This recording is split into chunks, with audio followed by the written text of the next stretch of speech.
So, Battle of Africa to Arabia, that is the designated first match map for my tournament, 3v3 Fighters. I have no idea why my face isn't showing here, so I might as well just hide these. Wait, maybe I can fix that. I kind of want to have space for a camera, I want to show it. Sorry about that. Looks kind of stupid with an empty frame. Anyway, Arabia, always first map. Battle of Africa 2 Arabia, because it's simply a little bit more balanced than the current Definitive Edition Arabia script. So that's the one to be used for 3v3 fighters for the first game, found in the Battle of Africa 2 map pack. So you have better woodlines, you won't risk your berries spawning on the hill as far as I know. And yeah, it should be more fair for everyone. So let's start with PSIB here, who is playing as the Hunt's pocket here. That means 20% faster working stables as the team bonus, so that applies to all members on the team, if the other players for some reason would need stables. But yeah, Hunts could go cavalry archers as well, not too common in 2v3 and team games, but it is indeed an option, because they are also 20% cheaper. Oh, look at the lovely boar placement. Or elephant. Everything is boars in AOE 2. Right hand side by Mr. Dobson playing as the Vietnamese here, as that's one of their drafted flank civilizations. Good archers civilization. They tend to fall short of Britons and Mayans and others, even though the Vietnamese archery range units have extra hit points, 20% extra hit points, but still a solid flank civ. Good economy as well, as you don't need to spend wood on the economy upgrades, I believe. And finally to the left here we have Forastero with the Koreans. That should mean an archers play here as well, straight archers maybe trush or men-at-arms into archers, you never know with these team games. The distance could warrant an infantry opening here, but you might as well. Yeah, it's all comes down to scouting as well. Depends on what kind of opening the other player goes for. If Knolte here goes for the men-at-arms, you might as well just go straight archers with Koreans here. Koreans get the defense upgrades instantly once they reach the next stage. So that's one nice bonus to benefit their archers and war wagons, should it come to that at some point. Hold on, this is 1650 to 1800 bracket.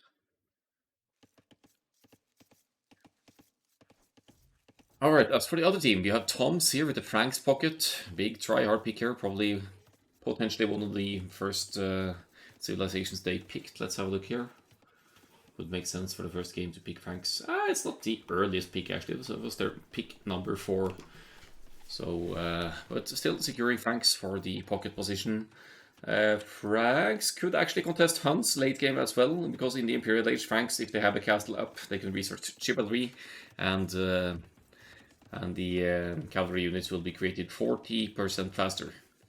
But that's for the long and late game, of course. We see the militia in queue here for Mr. Dobson. Not going feudal age just. This is going to be a rush into... Yeah, the map kind of warrants a... Wait, you can't really go fast castle here because your golds are very exposed aboard all 3 golds forward.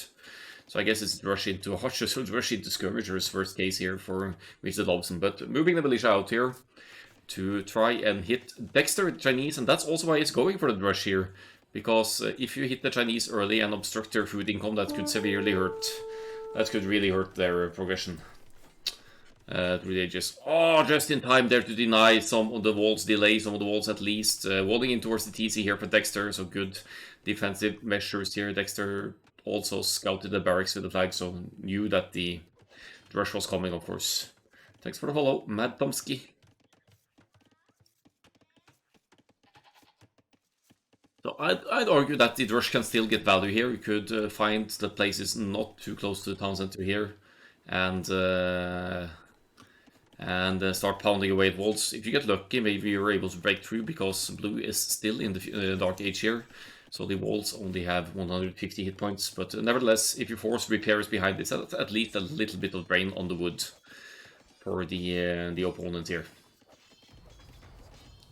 Finally, on the left-hand side, we have Knolte with the Ethiopians, and Ethiopians apparently going for the men-at-arms here. 21 pop men-at-arms, quite becoming the meta in team games as well these days if you go for the men-at-arms, because it simply hits earlier. And with Ethiopians it's easy because you are granted 100 food, 100 gold upon reaching the next stage. Forastero, of course, has this scouted, has seen the barracks, has seen the feudal age kick in, and instead of opening with the infantry here, goes for a defensive range instead, and will clean up this rush before, or rather, men-at-arms before they get to do too much damage here. This should be fine. I'm not too sure what the spear is about. Maybe fearing pocket scouts here. Uh-oh, that could be broken.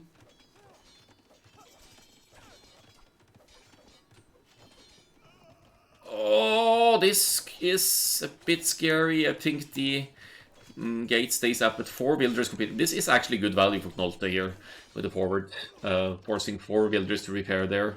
Of course, idle villagers is better than... Whoa, the trap! I was going to say idle villagers is better than dead villagers, but what's better than making a trap like this, like Knolte is currently doing? Yeah, he's letting them out, but saving the villagers arguably more important here, as Mad Tomty comes with the Huns scouts here to join the efforts as well. Huns, faster working stables, so better scouts numbers than the Franks. I didn't quite catch the populations uptimes here, but you're kind of dependent upon having higher numbers with the Huns, because the Franks have more hit points on the scouts from the very get-go. This is buying El Pollo Triste a lot of time though, because these scouts are not on the aggressive here. They are hitting...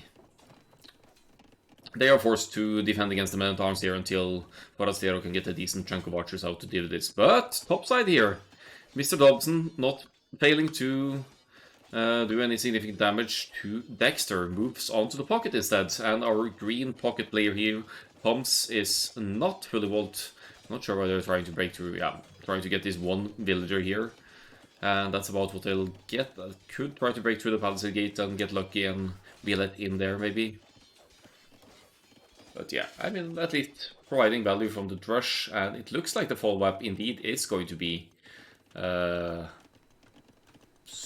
it's 2 ranges actually, so it's a feudal age follow-up here for Mr. Dobson, but not really too much damage done yet.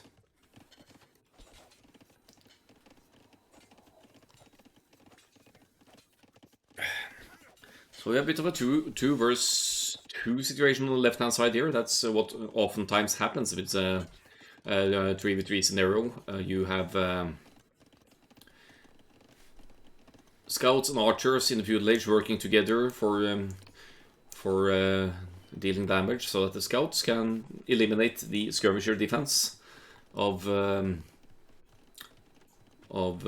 defending player, while the while the archers will deal with any defensive spearmen. That's why it's such a strong combination in team games, and often seen cavalry plus archers. If played correctly and coordinated, that's just the way to go, the way Age of Empires goes these days.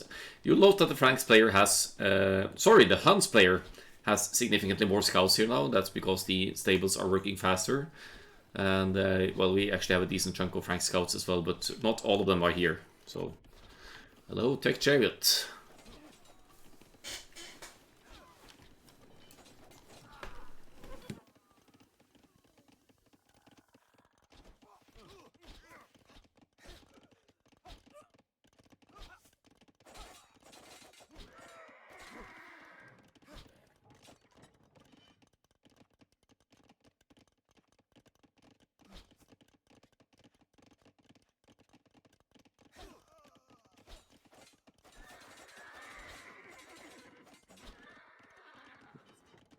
Not sure who's getting the better trades here. We have fletching on the archers for Knolte here, but there is a couple of spearmen from Forastero in the mix here as well, and that makes it a lot more awkward for Toms to engage against the scouts, even though there are some archers here from Knolte, but good teamwork here between the both teams here to focus the archers with these scouts, and the archers for that matter, and have some spearmen in the mix as well to make it a lot more awkward for the scouts to deal damage. Here's a spearman from Knolte as well.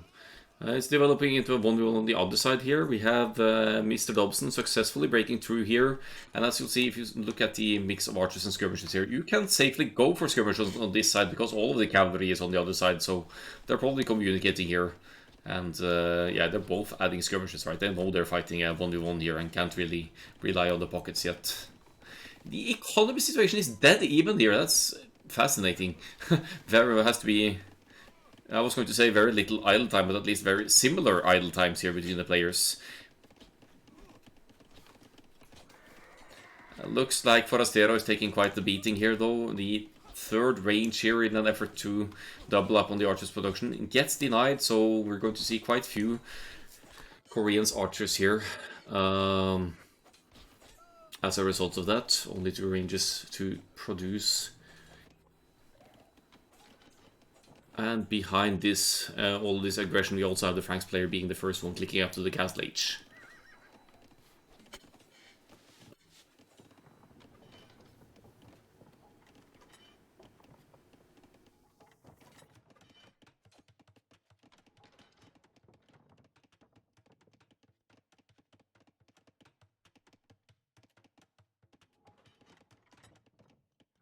Now aiming for the pocket here for Toms. Actually scouting, not quite. They haven't really scouted anything of what Mad Tomsky is up to here. Maybe it's looking for some kind of indication if there's a second stable, which could be an indication that Mad Tomsky is on the way up here. And there is the Castle H. Second stable that's hidden within the walls, so I don't think Toms will be getting any pointers here. Might be expecting it, might have seen the score dropping here as well to see that the purple player is indeed going to the Castle H as well.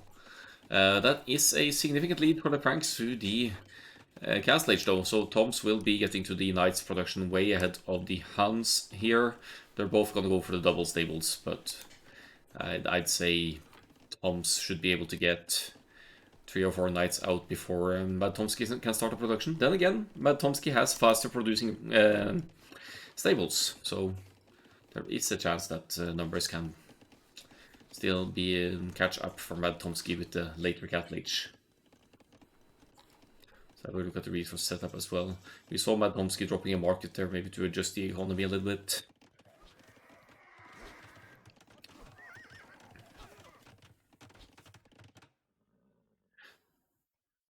I think Toms was trying to get a couple of snipes in there with the scouts, as the scouts are kind of expendable at this point. You're gonna pump out the knights. You see that double stable production of knights for Toms here. And now the 2 vs 2 situation has moved over to the other side here, as we see the players reaching the castle stage, dropping that second town center right away to boost the economy and of course protect crucial resources like the gold as well.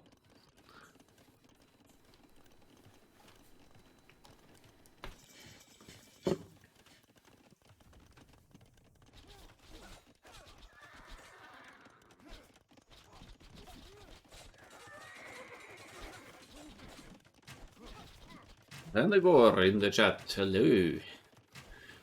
Welcome. Shalom, indeed. Quite a few skirmishers in the mix here for Dexter with the Chinese, and that's bad news when the Huns player will be bringing out the Knights here as well. We see the eco upgrades kicking in as well. They're very much mirrored plays here from both the pockets in terms of economy and investment. The production... Toms is idling a little bit here, maybe not intentional, maybe actually a little bit low on gold. 10 on gold, now only 8 on gold. But 3 TCs, so the macro or the villager production should be ahead for Toms here over Mad Tomsky, simply because of the earlier transition into the Castle Age.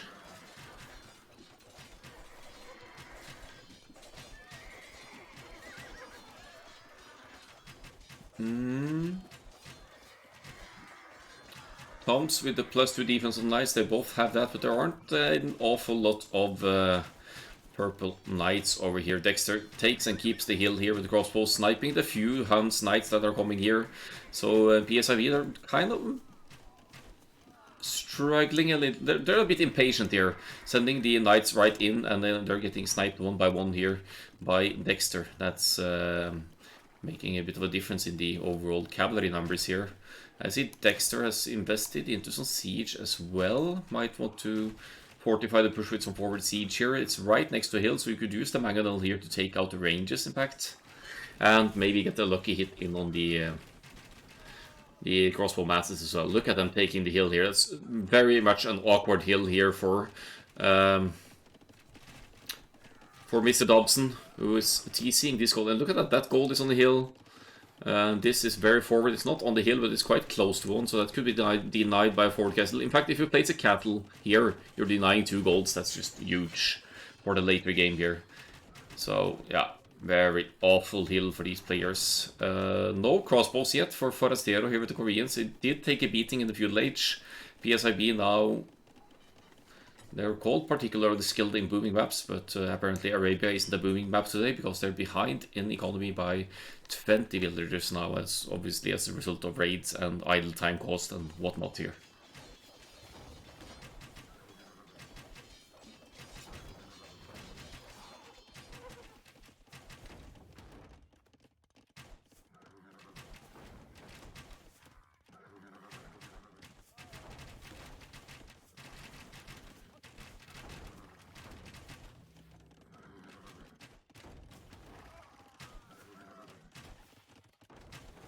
Yeah, still keeping the hill here. I think the army numbers are comparable here. In fact, it's slightly ahead for PSIB here with comparable upgrades as far as I can see. Of course, the Koreans have the defense, but Koreans are over at the other side, so that doesn't really apply here.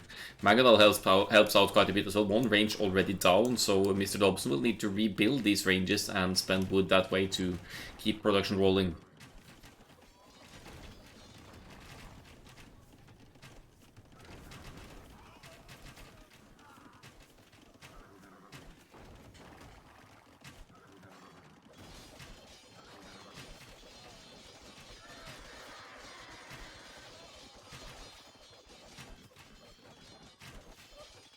Oh, the Hans bonus paying off here now. 3 stables for Mad Tomsky, and diving in with yeah, more knights than the Franks here.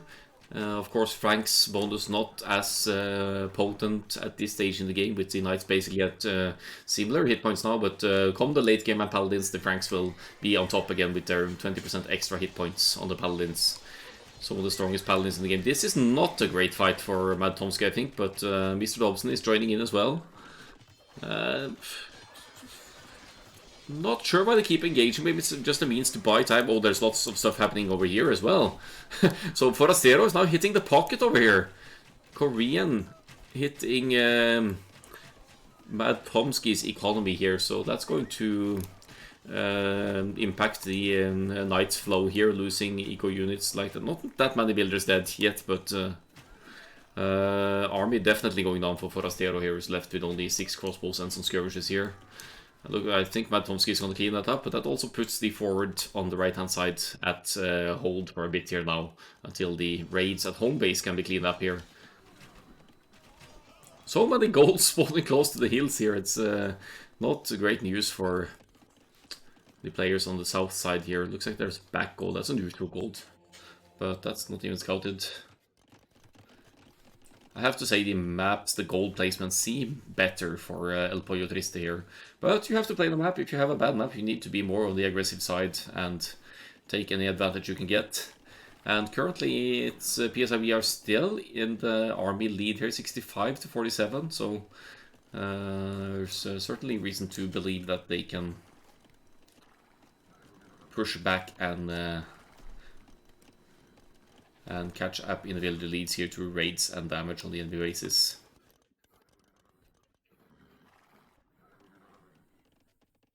I think Toms might be suspecting something's coming this way. Here's the significant mass of crossbows and knights to move in, and now tracking the green knights over here. The knights are alone, the crossbows are over here, so that could be bad for Tom's knights here. A little bit of a wallow there. It's probably going to be a conversion. No, Yeah. Of course it's a conversion. Stupid Monk RNG. And now it's PSIV's turn to take the hill here. And look at the Imperial Age on the way for Mr. Dobson here. Wait, green is on the way to the Imperial Age as well. So Franks and Franks and Chanit going Imperial Age as well. So I guess El Pollo Triste have the advantage here still. And the eco difference is huge indeed. It's about 60 villagers now. That's hard to get back from if you lose your armies. But 39 potential Arbalests to 27 here. And also 1 minute early Imperial Age for Mr. Dobson here. That could make for a good push. However, Hunt's still in the cast stage, and the Franks player just about to hit Imp is actually going to be the first player hitting Imp here. Will be having Cavalier, and that makes it a lot more difficult for Mad Tomsku to take in fights. But Arbalests in the mix certainly helps out. Problem here is Mad Tomsky, unless he's queued the Imperial Age somewhere, is not going to reach the Imperial Age anytime soon. And that is going to backfire with the Franks player already in the Imperial Age. Big spike of power. I think I need to fight now. If PSIB see these army masses over here, they need to engage against knights and, in fact, the crossbows before the upgrades can kick in here. See, 50 seconds until Imperial Age and Arbalest for Dexter as well. I feel like they're being a bit too passive here now. They've seen Imperial Age kick in. Maybe they're waiting for Arbs for Mr. Dobson, but yeah, they really need to push. They need to take the fight before Cavalier, and they can't know that blue is up to Imperial Age, of course, but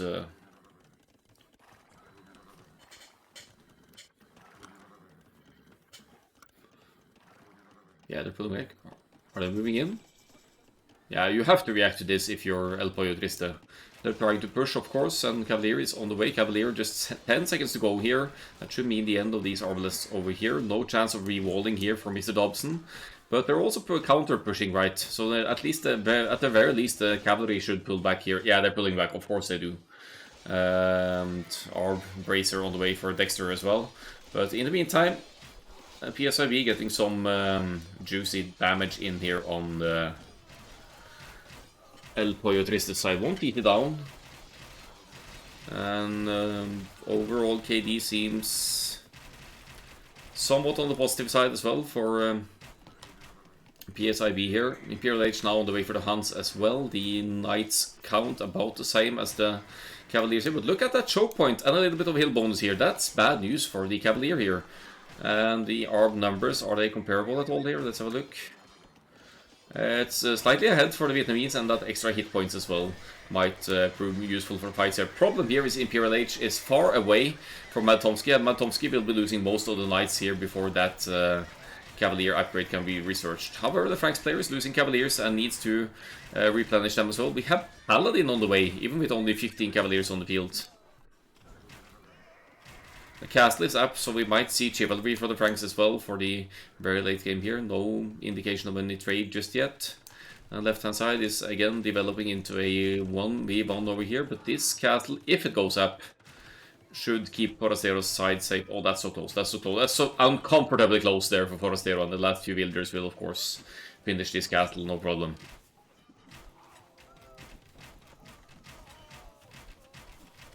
There they go. Nice little split there from Knolte. Has been killing 20 villagers this game, so certainly has been contributing. You see castles going down in the middle, and the middle line here to establish position for the late game and keep the hills. Cavalry players trading evenly here, but we still have Paladin here for Toms, who's been killing 42 villagers, by the way, so he's been raiding like crazy here. But also, yeah, that's a decent food gold count to a few more Cavaliers, or Paladins rather now. There's Chivalry as well, that's going to boost. That's actually going to give the Frank stables twice the production time on the... twice the production bonus of the Huns. 40% faster stables for the Franks now. That should... yeah, should really boost the numbers quickly here. Howdy, Cold White.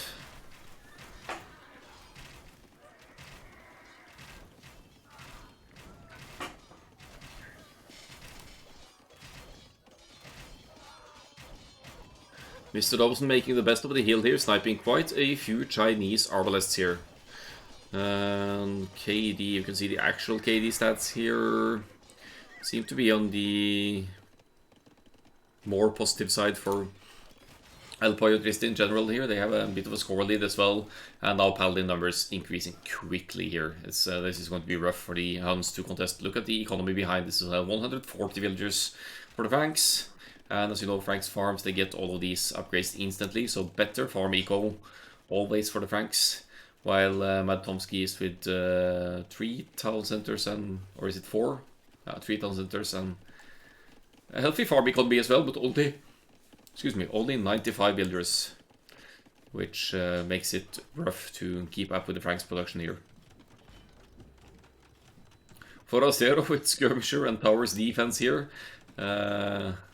Maybe preserving gold, maybe low on gold, not really. Just preserving the gold and knowing that the cavalry is mainly on the right hand side of the map, you could go into skirmisher defense, of course, and just hold.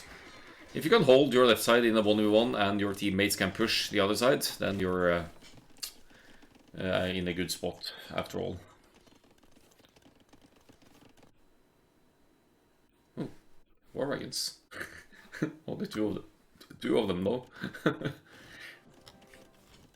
Funnily enough, if you're able to mass war wagons here as the Koreans, you should be able to deal with the Ethiopians, but you're gonna need some castle for that, and lots of wood and gold.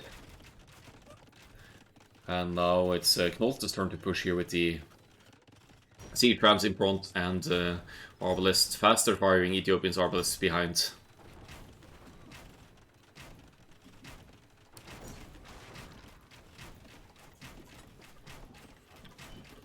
Skirmishers don't easily kill the trams, but Castle gets the last hit here. Castle stands for now. These towers are a nice addition as well, but now look at the raiding here. Toms is here on the pocket, raiding with a few paladins, raiding with a few paladins on Forastero's side as well. Very good raids on all sides here from the pocket Toms here. 76 builders and counting and being killed here. Mad Tomsky, PSIB, the call. The GG here will be moving in on to PSIB's home map. And I feel like Tom's raids here is what really won El Pollo Triste the game here. Of course, the macro approach as well. 100 more villagers and pushing on both sides. But those raids, though, so many villagers killed and only one villager lost for Tom's in the game.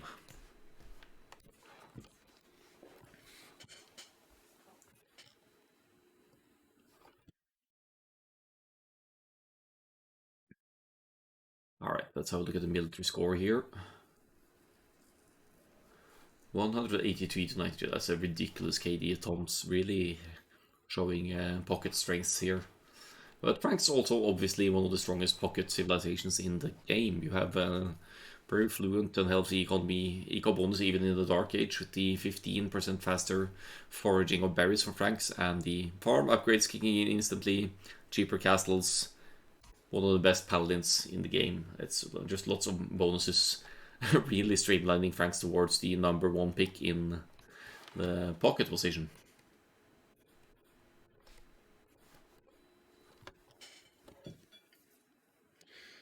Alright, let me pull up the next one. Let's have a look at what the home map is here.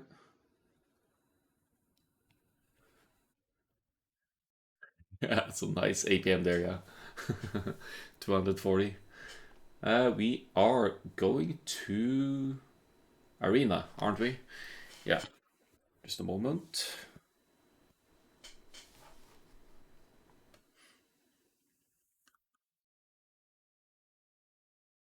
Don't think there are any spoilers in my folder here, but just in case, I'm gonna pull it up this way.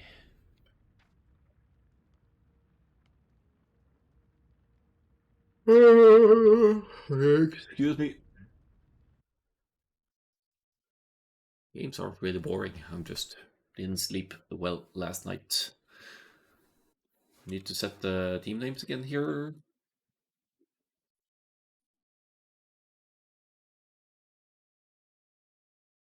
And El Pollo Triste took the first win here.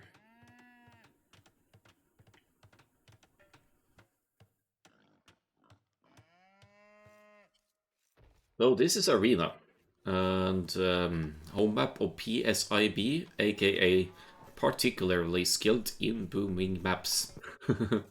So of course you're choosing Arena, but Arena isn't necessarily a booming map. If you're on a flank on Arena, you risk being subject to heavy pressure through a castle a drop or monk rush or siege knights push in a team game. It's not safe at all. Of course, the pocket will be able to boom those, so we'll see what they can accomplish here. Let's see for El Pollo Triste. They've been drafting Sibs, of course, and they have Khmer in the pocket here. A very common and frequently seen pocket civilization for Arena. No buildings needed to go up through the ages, so if you focus heavily on food and task one more villager on gold, potentially with a, nice start. A little bit of wall deleting failure there. Khmer can go 23 population, Castle Age, and go straight into a boom. That's one of the few, maybe almost the only civilization that can comfortably do that, and even add some lights for map control if needed. They're just insane on close maps for that reason. They have elite battle elephants and a unique technology giving the battle elephants extra attack, so that's something you might see from Khmer on maps like close maps like Arena, where you can actually boom into a massive economy. Or they can go for their scorpions, where they have a unique technology from the castle, giving the scorpions an extra projectile and the team bonus, giving the scorpions +1 range. So that's the two things you usually see from the Khmer. To the left here, we have Danilo with the Bohemians here. Arguably a broken Arena Sim, so I'm actually a little bit surprised that PSB allowed El Pollo Triste to get Bohemians here. But we'll see how it turns out. They have picked a good, what should I say, kind of a counter sib to Bohemians in Teutons, because Teutons have great melee units with good melee defense and great siege with extra armor. And one of the only ways to deal with mass Hussite wagons from the Bohemians is Siege Onager, for example. Then you could get some juicy in. Or Redemption monks with block printing, and Teutons have that as well in the Imperial Age. So Bohemians, wouldn't be too surprised to see Hussite wagons here, but given that it's on the flank side, we might also see a monk play here, but because Bohemians, I think both the market and the monastery are cheaper. No, University and monastery at least is cheaper for the Bohemians. I think the market maybe, no, that's Saracens. University and monastery costs 100 less wood for Bohemians, I believe. Some such. So it's easy to get the monasteries out for a monk rush as well. Right hand side, where Tom's now playing the flank, did play the pocket the previous one. Blacksmith it is, thank you. Cheaper blacksmith for the Bohemians. They have they have arbalesters as well, so having a cheaper blacksmith makes it a little bit easier to mass archers, build the blacksmith and go up. Yeah, so some nice arena bonuses applying to them. Toms with the Turks here. So one famous or infamous tactic with the Turks on Arena is fast Imperial Age into hand cannoneers and bombard cannons, because Turks get chemistry instantly. Bohemians get chemistry in the Castle Age as well, by the way, so their archers line unit are actually great against cavalry, should it come to that, because of the extra damage that chemistry adds in the Castle Age for them. Only civilization with access to chemistry in the Castle Age. Alright, so let's see for PSIB here. Cuman's Pocket, surprise, surprise, they're called particularly skilled in boom maps for a reason. Cumans able to put down a second town center in Feudal Age as the only civilization in the game. And that gives them a head start to the boom and economy. It's risky though, because if you get punished for that and the enemy breaks in, you will most likely not be in Castle Age to defend against a push. Forastero with the Spanish, also a famous, familiar arena civilization that might drop a castle in a somewhat defensive spot and use conquistadors for map control. And then Spanish, they have a full blacksmith tech tree. They have fully upgraded paladins as well, so that can come in. The only thing Spanish don't really have is the crossbow. They only get archers, so archers play is out of the question for the Spanish. Wait, 18 pop app for both Cumans and Teutons here. Why the Teutons?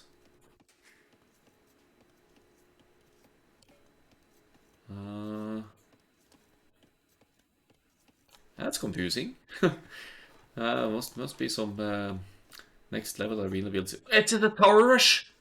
It's going to stone! Oh! Woo! Oh, I didn't expect that in a team game. But what better way to punish the Bohemians than to maybe force them to go into a defensive tower? You don't really see tower rushes on arena because well, there's stone walls, so it takes some time to break in. But it's actually a great way to punish the Bohemians. You'll note that Danilo hasn't gone to stone yet. This is happening way too early. So Danilo doesn't even have stone to... can only build one defensive tower. Not that you should, because if you just house wall behind and keep the builders out, there's a limit to how much damage they can do. But then again, Teutons, they can garrison 10 builders in the towers, so they have extra damage output, extra builder production. This is as all-in as it gets for Mr. Dobson here. And it's probably the right call to deal nice and low damage to the Bohemians. Look at the preempted tower here. One villager, not overreacting here, Danilo, but forcing a tower is already good damage for Mr. Dobson here. Why you're breaking through the houses is open.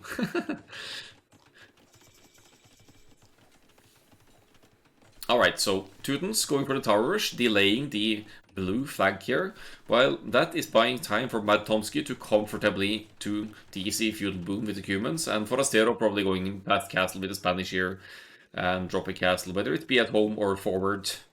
We'll see. Maybe forward actually, if they are expecting the fast Imperial play from the Turks here, but that is not the case. We have 4 builders on zone for Toms, so Toms is going for a Castle Age push as well. The towers is getting some value here though. It's 10 builders inside there, so obviously you construct the towers much more quickly as well. No blacksmith yet, not that you need it, but if you got fletching, you'd have extra damage output for the towers as well. But I'd say that these builders, they could even stroll next to the TC here and tear this tower down just by battering it down manually. I like how Mad Tomsky has sent the starting scout over as well, just to be plain annoying to to Danilo's economy here. We're getting in the kill, just idling builders here and there and really obstructing the Bohemians from doing their thing here. Looks like Danilo is changing plans here, if the plan was the Hussite wagons at all. And going to gold here to go for the archers approach instead. Maybe to snipe the building builders if they try to move closer here. But as you can see, this is significantly delaying the castle age for Danilo as well.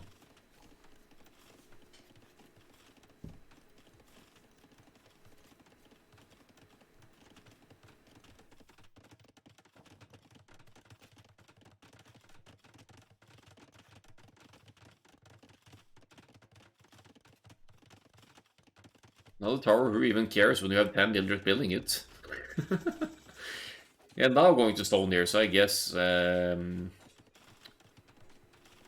to resort to defensive towers here for Danilo. Or even a castle when the castle age sets in, but what's the resources like here? It might be able to go castle age here actually. It does have the buildings. A market. Is there a blacksmith here somewhere?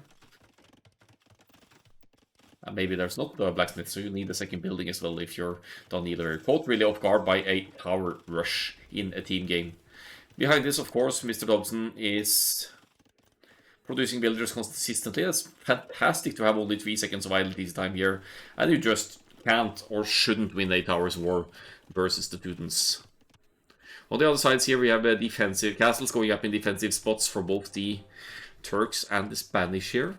While Janissaries have extra longer, farther range than the Conquistadors obviously have higher hit points and the mobility, so I kind of like the Conquistadors more here from these two unique units, but we'll see how that plays out on the other side.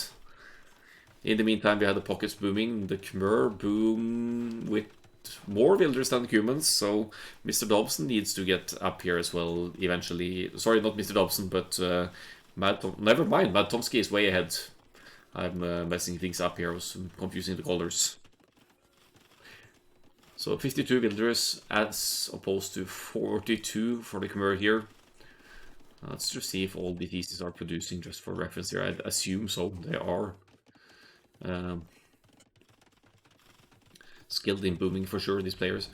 A lot of defensive towers now on the stone here, as Mr. Dobson just keeps pushing here. Let's see the resources, if there's any.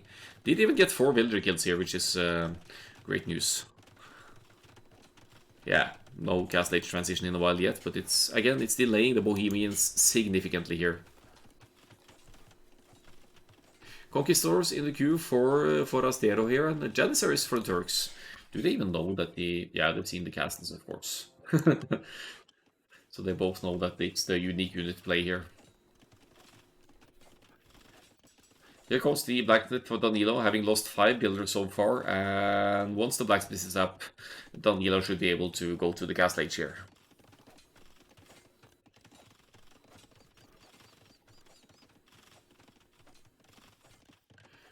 Overall eco situation is better for PSIB. They're keeping the idle TC time lower, and well, actually it's a kind of on the high side for the humans, but still going to be matching the Khmer with villagers in the Castle Age for the humans. 1, 2, 3 stables, and archery ranges only cost 75 wood for the humans these days, so it's easier than ever to get to the triple stables knights production when you have that field room running already.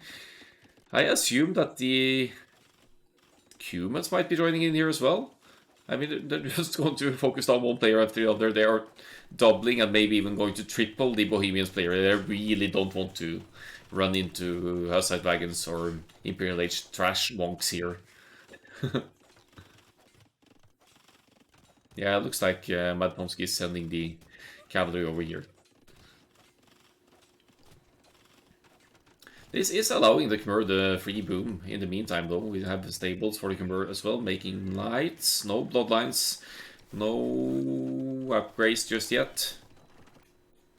But decent chunk of Janissaries out here that might even be able to snipe some conquistadors if they're paying attention here, I guess. I mean, I feel like they could push the pocket here, that Thomas could try pushing the pocket, even if it's a bit of a distance over there. You can't really do too much. Maybe if you break through on this side, on the Spanish. But, of course, they need to help their teammate as well, because Danilo is just completely incapacitated here. That's a solid push. Another defensive tower going up, just trying to hold here, but look at the villager count. Castle Age is in, and yeah, not much. Hey, Mr. Planner! Welcome to Mr. Planner's viewers. Thanks for the raid. I'm casting the 3 highest brackets today. This is the 1650 to 1800 yellow bracket. And after that we'll have 2 sets from 1800 to 2000. And finally Denmark A versus... Oh, I don't remember the other team's name, but the 2K plus bracket.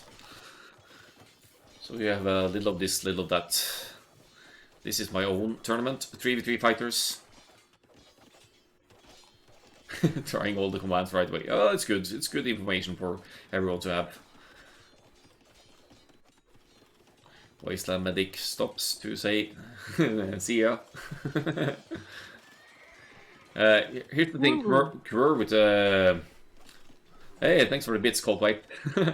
Khmer with a great boom here, but not as great upgrades. It's +2 defense for the humans and better numbers as well with that. Having planned this push all along, I think still only 2 TCs for the humans, but that should make it easier to sustain the 3 stable, triple stable production here, and they're just shredding the Bohemians here. I think the the approach here is just to defeat the Bohemians. So you don't need to deal with them. Danilo's trying some monk defense here now, but the gold axis is rather limited here. Looks like the Teuton's Tower Rush has come to a halt now. Dobson is pulling the villagers back home and dropping in a TC number 4 here. Thanks for the follow, Vidlaste.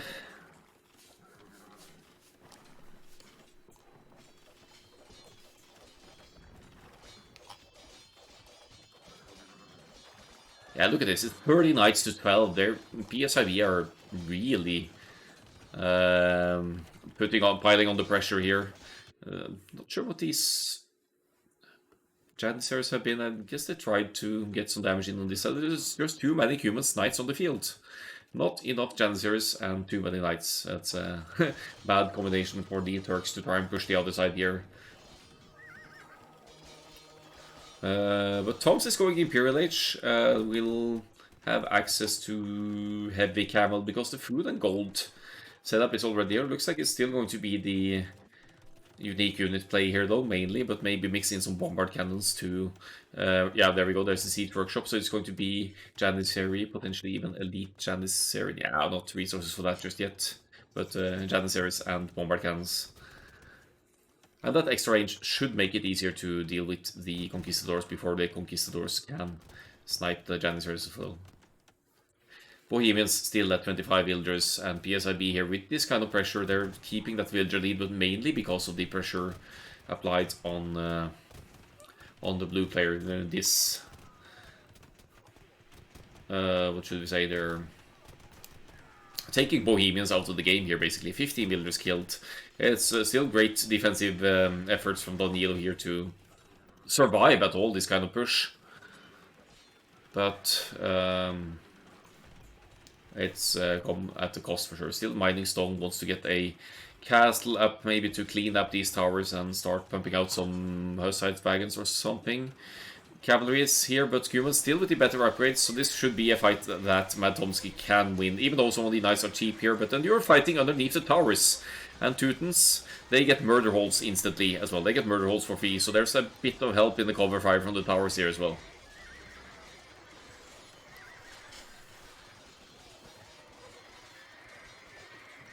Third town center now going up for the humans. Forastero tries to move out here. Actually holds off the Turks' push here. Must have been sniping some Janissaries here and almost taking out the monastery as well. Staying close to the siege workshop for when the bombard cannon pops out here.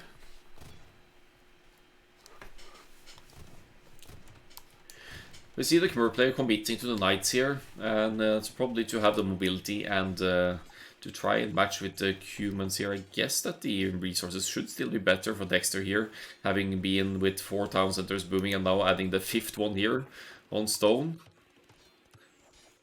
But they need to get the blue player back into the game here, and Danilo is now on 2 town centers. Did lose the starting town center, but has re-established behind here with the Turks player now in technically, the Toms could sling Danilo as well, but Toms doesn't really have resources to spare, does he?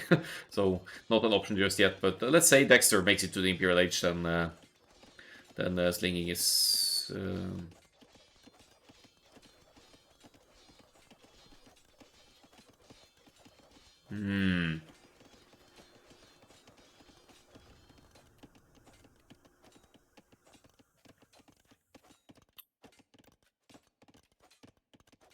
Okay, this is actually against the rules. The slinging player needs to be in the Imperial Age. So I guess we'll see how this set plays out, but it's only 100 resources though, so, but it's still it's still technically against the rules. If it had been Tom's slinging, it would be fine, but that's not the case. I'm assuming that's just 100 stone for TC, but it's not allowed.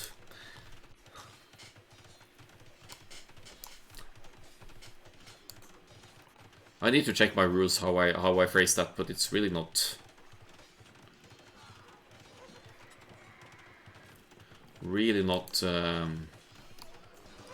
within the stated rules here. I think I need to brush up on my own handbook. So the castle's going up here for El Pollo Triste. It doesn't matter though if PSIB wins this set, of course, because if they end up doing the reverse sweep and winning 2-1 here, then that rule break is not of a concern, and it's only 100 resources, but it's still not okay. Hang him.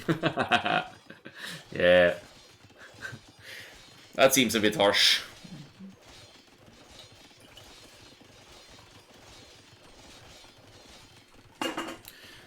Here we go with the forward castle. We have Imperial Age for humans here, so that means that this castle should be short-lived. You're just gonna produce a couple of trebs here and take out... Go, Akkal. Go take out the Imperial Castle. Yeah, you're right. Remdesimir. But if PFIB wins this, at least that's it's not of a concern, but I'll still make a statement and say that slinging has been discovered, so to speak. And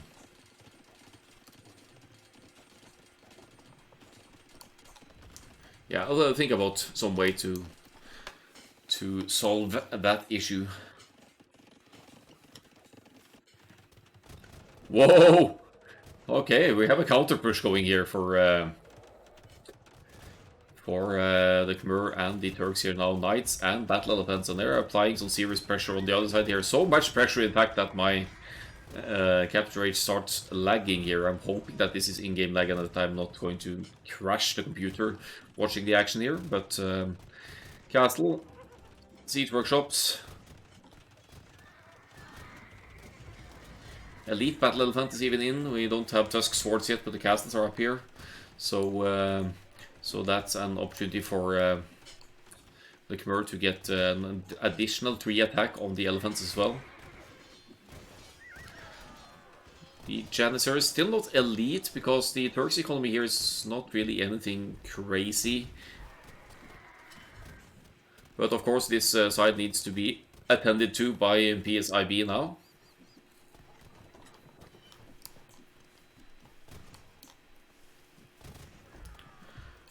And they seem... I mean, I still have the army numbers advantage here. We have red going to the Imperial Age as well, so the Spanish could maybe got some tribes siege out here to deal with the forward push over here. But they can't really go into halberdiers against the elephants here because the Janissary is backing that up, and the range that and damage that involves. Paladin is in for the humans, and... But look at that flow of battle elephants, though.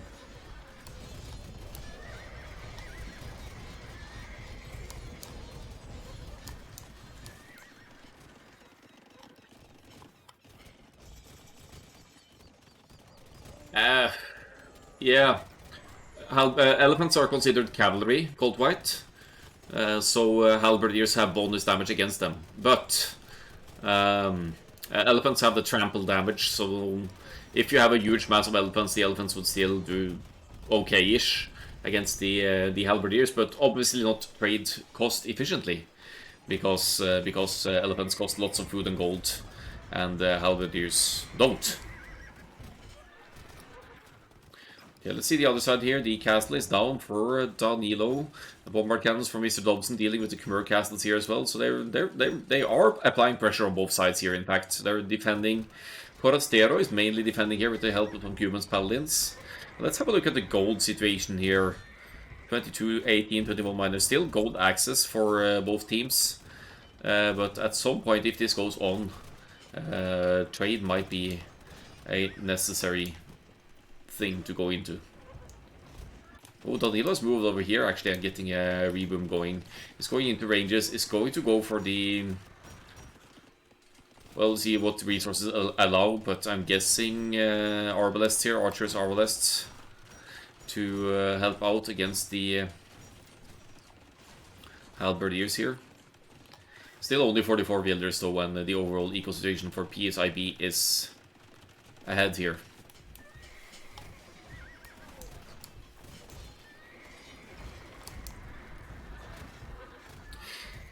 So yes, Forastero is taking a beating here, but the economy situation is still well ahead and not too much of the bait breached yet.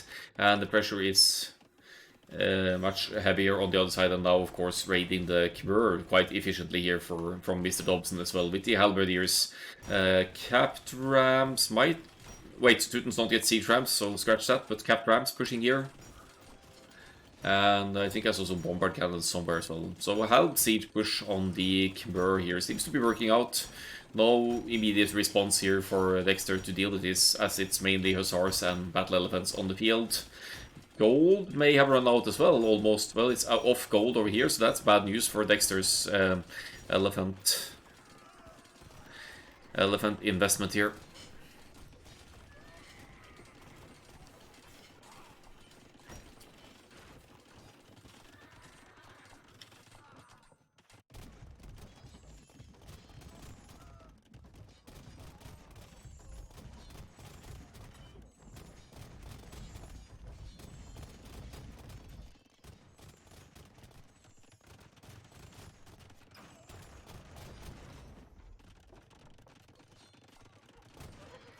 Still pushing the Spanish here. We see Forastero relocating here to keep having access to resources. We'll lose another castle, and the push is still strong on this side, of course, but it's kind of becoming a matter of who dies first here.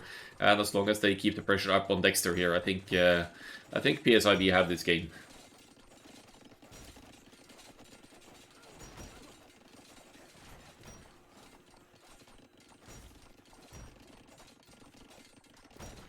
Halbraids are so annoying to deal with when you don't have a response to them. They're taking long to kill villagers, but it's still quite useful. Look at the villagers going down here for Dexter. Lots and lots of wood, but not so much other resources here. And yeah, still has a market, so it could sell wood here, but the farms are going down.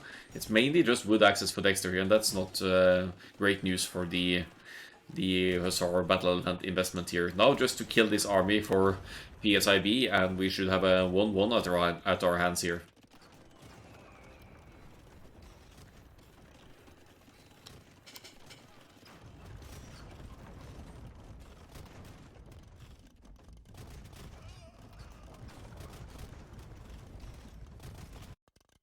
Yeah, not much left of Danilo's starting base here. 1890 score here, 43 villagers, and losing the production capabilities as well, so not going to contribute any military here. The blue player is making some hand cannoneers, but with Siege Onager on the field from the Teutons, the hand cannoneers should struggle as well.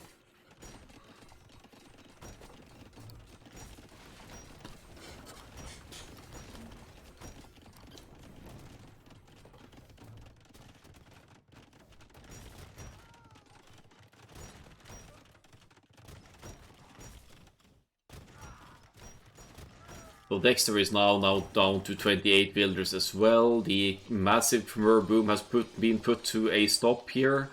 120 builders to 360 is 3 times the economy for PSIB at this point, and obviously a massive military lead here. Feels like it's not really any reason for El Pollo Triste to play on here. But we'll let them, of course. They still have 50 military, but there's the GG called. We're going to a 1-1 and a decider game on Team Islands. Nice.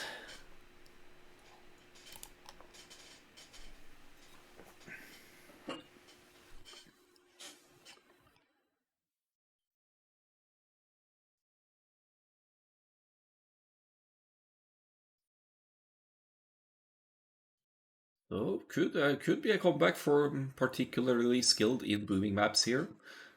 Massive boom from the Khmer there, and the Cumans as well, of course, never really being threatened at home. A bit of an unconventional play on flank, going for the tower rush there, but it certainly paid off, incapacitating the Bohemians from the very get-go there, and eventually the Cumans, Castle Age Knights joining in as well.